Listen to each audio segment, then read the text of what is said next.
What is up, my Squirtleites? It is I, your king, welcoming you back to more Let's Play Pokemon White. In the last episode, we managed to rescue Bianca's Pokemon from Team Plasma with the help of Iris and Burgh. Iris is a brand new trainer that we just met, and Burgh is obviously the gym leader here who was willing to help us once again. We also made it here into the gym and battled every single trainer along the way, and now the way is open to reach the gym leader himself.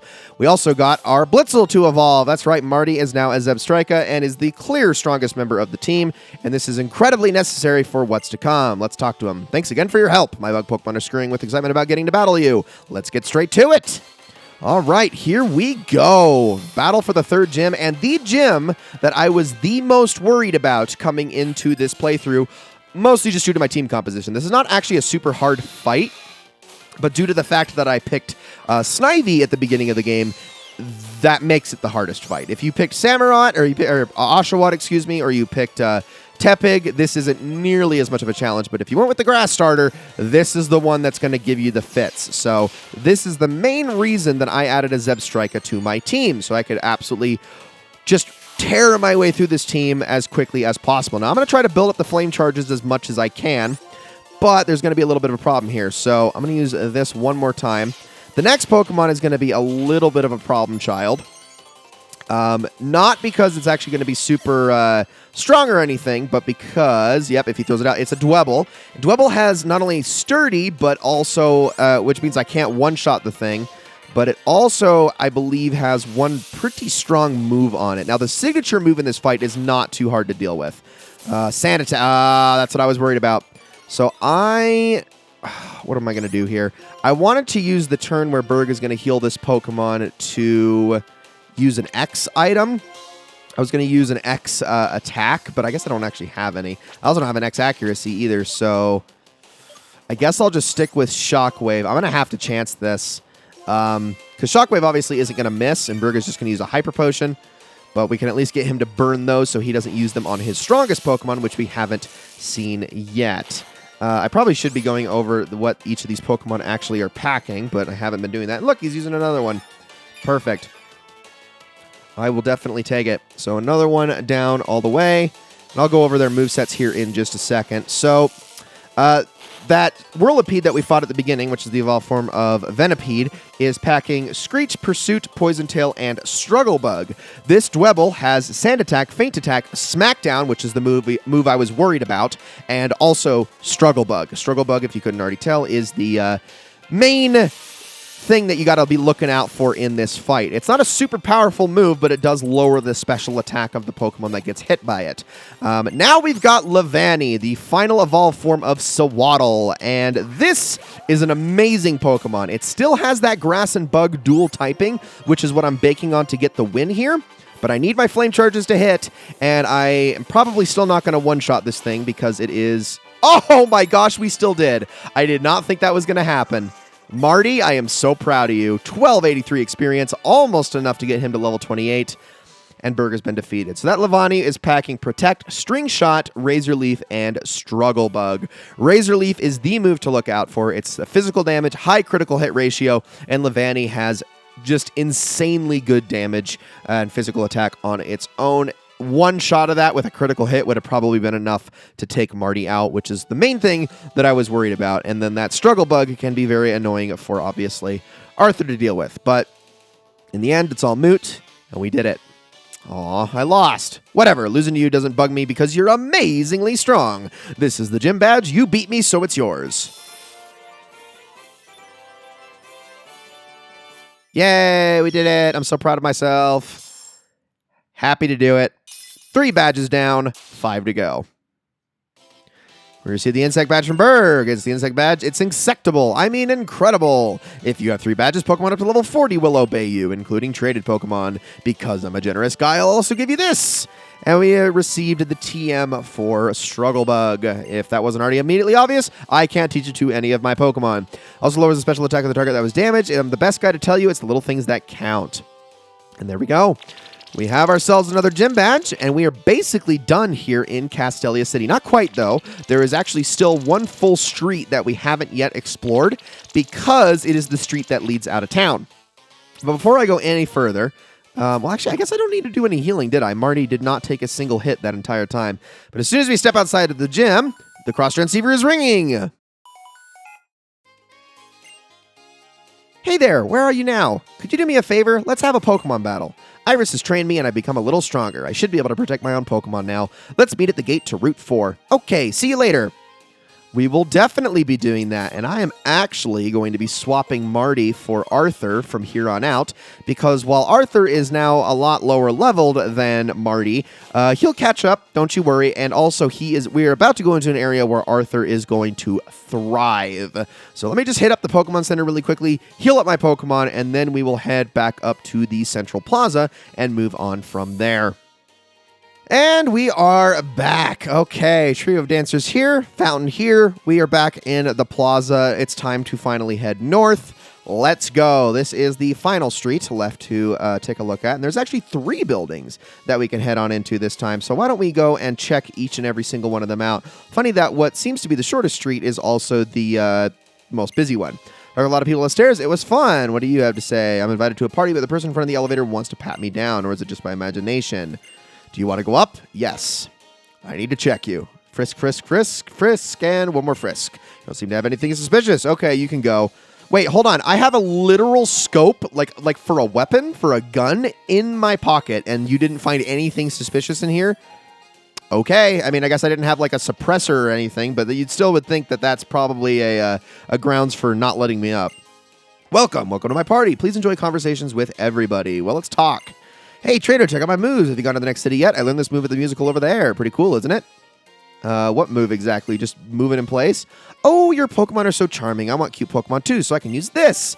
And we have obtained TM45 Attract, which is a move that allows for a gender-specific status condition. TM45 Attract basically is a way of stunning or I guess a 50% chance of stunning Pokemon of the opposite gender. So females can stun males and males can stun females. This is kind of a hard move to really plan around because obviously genders for Pokemon are mostly random. They're not entirely, at least not through the main story. Male trainers tend to mostly have male Pokemon. Female trainers tend to mostly have female Pokemon. There, I think, are some exceptions where that isn't the case, but that's one thing you can generally predict to make Attract more usable. But when you're talking about competitive battling, it's a little bit harder to predict. On top of that, as good as it is, it can very easily be cured by swapping out, much like Confusion. It's a 50% chance to not be able to attack on every single turn, and you can obviously pair that with things like Paralysis to just make it so a Pokemon can never attack, but obviously you need everything to line up just right, and again, yeah, really hard to predict, but a very good move, and any Pokemon with a gender can learn it. The only Pokemon that can't are the ones that do not have genders. Hello, have you tried a Castelia cone yet? I managed to buy one on Tuesday, but it's very difficult to get. Well, I did, as a matter of fact. I'm not going to, sorry, I just can't. I can't read German at all. I don't know what these people are saying. I apologize. Do you see the dress that the supermodel Elisa was wearing? Whatever Elisa wears is beautiful, a stunning ensemble. My boyfriend isn't good at getting out of bed in the morning. In fact, he's so slow getting out of bed that when I asked his Pokemon to use his wake-up slap on him, well, that seems a little bit excessive. What about you? This move makes your Pokemon... Oh, no, that's not who I meant to talk to. You're the one who gave me Attract. You're getting in my way, lady. Goodness. We got an Italian over here. We got a Spanish speaker over here that I can't really understand. It's hard to get up in the morning after a fun day like today. What about you? I've asked my Pokemon to use Sing instead of setting an alarm clock, but I cannot get up at all. I don't know why. Probably because you're not waiting enough turns for Sing to stop working. But the main reason I was up there was to get that TM. Now, let's head on over to the next building. We're going to actually go across the street for this next one. And then we'll head back across the street again after the fact. Bianca is actually up inside the gate, so we'll meet with her later. Hello, I'm the official name raider. Want me to write the nicknames of your Pokemon? No, but if you need to change the nicknames of any of the Pokemon that you currently have, or you neglected to give one to a Pokemon and want to give it to them now, this is where you can do that. So talk to him, and that's the way you can get that done. I'm the feeling reader.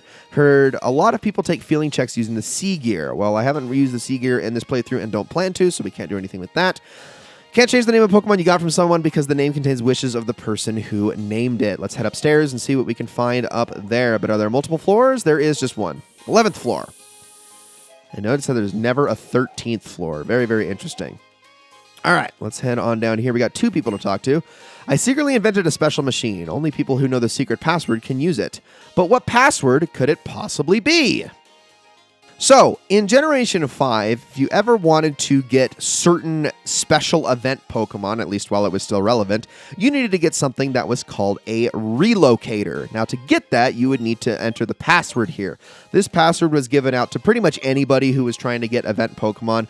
Why they added this additional stopgap, I will honestly never understand, because getting event Pokemon in and of itself was already kind of difficult. But what we need to do is I am actually, instead of trying to search for it, I am just going to type each of them up, or at least part of the way until the actual answer shows up, and there it is. So the first password is everyone, and for the second word we want, and remember how Game Freak kind of went out of their way to make sure that you can't use anything vulgar here. But it's everyone and happy, and I did not mean to hit select again. That's my bad. Let me try that again. Going through every single one of these is a little bit difficult. There we go. So let's select happy, and then we can confirm. There's more. All right, for the second part, we are going to need to put in, this one starts with S-I-M, simple. And then the second one starts with C-O-N-N, connection. And there it is. This is the password that will enable you to use the relocator I invented. It's a superb machine that will swiftly fetch a special Pokemon or item by connecting to a special network. So yeah, you could only get the Wi-Fi event Pokemon by using that. Any other event Pokemon were usually gotten like at participating retailers and stores and things like that, where you could go and download it from their services there. But if you wanted to get the, I think, 3 Wi-Fi event Pokemon, that was how you did it. And I only think one of them was a legendary too. My name is Mr. Locke. I'm a magical clown who can open anything. Your name is Levi. I'll see you again, I'm sure. Well, that isn't ominous at all, is it? Maybe we will. Let's head back downstairs. And we got one more building to hit up. And then I think we will call this an episode. We will battle Bianca in the next episode and move on from there, because we're going into a brand new area where a lot's going to get done. And we're actually not too far off from getting ourselves another new team member, which is really exciting. My Patrat's ability is Keen Eye. Even Smokescreen and Sand Attack cannot lower its accuracy. What do we got from you? What kind of abilities do your Pokemon have? Do you think it's a good idea to provide a service to raise Pokemon for trainers? What? Pokemon daycare on Route 3? Yeah, somebody kind of already beat you to the punch. I'm thinking about starting a new business, but it's quite a chore. Well, maybe you should get some investors. I am a Pokemon fanatic. I'm famous in Castelia too. Oh, look, you have a Pokedex. Well, how many Pokemon have you found so far? 33 Pokemon. This is quite a Pokedex. I'm quite impressed, so I'll give this to you. And here we get an item called an Eviolite. This is an extremely helpful item. Both defense and special defense of the Pokemon who holds it will increase. However, it's a peculiar stone because it's only effective on Pokemon that can still evolve. Can you guess who I am going to be giving this Eviolite to? It's pretty darn obvious. The Eviolite, while it doesn't actually bump the damage of a certain Pokemon up, it's way better than a Miracle Seed, because this basically negates damage by 33%, which is just insane. It's going to make Arthur super tanky as we basically exclusively use him for the next little while. So definitely need that. That's going to be really awesome for him, obviously, until he evolves into Superior, but that's not for another 14 levels. When I gaze down at the city from a tall building, I tremble because I'm scared of heights. Dude, honestly, I mean, kind of feel you there. I don't have a crippling fear of heights, but I definitely have a little bit of a shaky leg. It does make me uneasy, that's for sure. Me, oh my, the badges you get in the Unova region. Want to hear about them? No, but he just gives you a little bit of information on each and every single one of those. For some reason, every single Pokemon game, I believe up to this point, had something about that. I think they stopped doing that with Generation 6, but yeah, I don't know why. It's just a little bit of extra information. Remember how back in Generation 1 in Cerulean, they had a guy who was entirely dedicated to that with his own house and everything. And the only thing I really remember him for was that he had a rare candy in his backyard. But all that aside, ladies and gentlemen, that's going to be it for this episode of Let's Play Pokemon White. I hope you all enjoyed it very, very much.